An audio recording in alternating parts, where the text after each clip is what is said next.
When Naomi finally said it, that Ethan meant more to her than I ever did, I didn't explode, or plead, or even flinch. I just stood there, motionless, staring at the woman who once whispered her deepest dreams to me under New York's midnight lights, now defending a man whose smile lingered far too long when I wasn't looking. "Apologize to him," she demanded, her voice steady but her eyes uncertain, "or we're finished." Inside me, something strange happened. Not anger, not heartbreak, but a kind of calm that comes right before a storm disappears. 3 years of marriage, 6 years together, countless promises whispered between skyscraper shadows. All of it suddenly felt foreign. Her laughter, once a melody I'd die for, now sounded like a lie I'd learned to hum along to. Then came him, Ethan Parker, her so-called closest friend, the kind who hugged a little too long, who watched her lips when she spoke. At first I ignored it. I refused to play the jealous husband, but respect has a smell, and his reeked of boundaries crossed. It wasn't one grand betrayal. It was 1,000 small ones. The laptop that snapped shut when I entered the room. The message that read, "You're my safe place forever." The phone that suddenly had a lock. Matching bracelets they swore were just a joke. A hotel bill she called a clerical error. Each clue a drop of poison I swallowed in silence. The night it finally shattered, I confronted him. He didn't deny it. He smirked, the kind of smirk that says, "I've already won." And she stood beside him, not me. No hesitation, no shame. That night I left everything. The apartment overlooking Central Park, the keys, the life I'd built brick by brick. Silence became my weapon, and for 4 days I wielded it mercilessly. She called, she texted, she cried outside my door.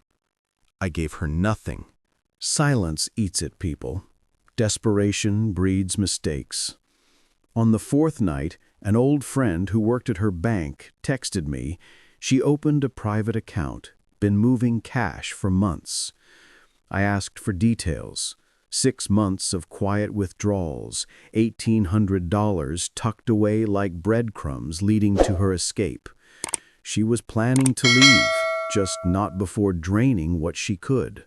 So I waited, watched, let her twist the story to our friends, painting me paranoid, unstable.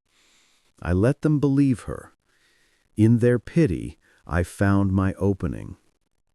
Ethan Parker wasn't a stranger to me. I'd met him years earlier, a real estate agent I'd once crossed paths with during a Manhattan deal. Even then, he'd tried to cheat me, forging papers that cost me thousands. I never forgot. I reported him quietly, and the licensing board stripped him of his certificate. He never knew I was the hand behind his downfall. Now here he was again, eating at my table, sleeping in my bed's shadow, touching the woman who wore my ring. This wasn't just betrayal. It was an old debt coming due. My first move was leverage. Her secret bank account was a joke to break into. Password, Naomi04, the same one she used for everything. I documented every transfer, every message, every lie, and neatly compiled them into a folder labeled Loyalty. Then I went after Ethan.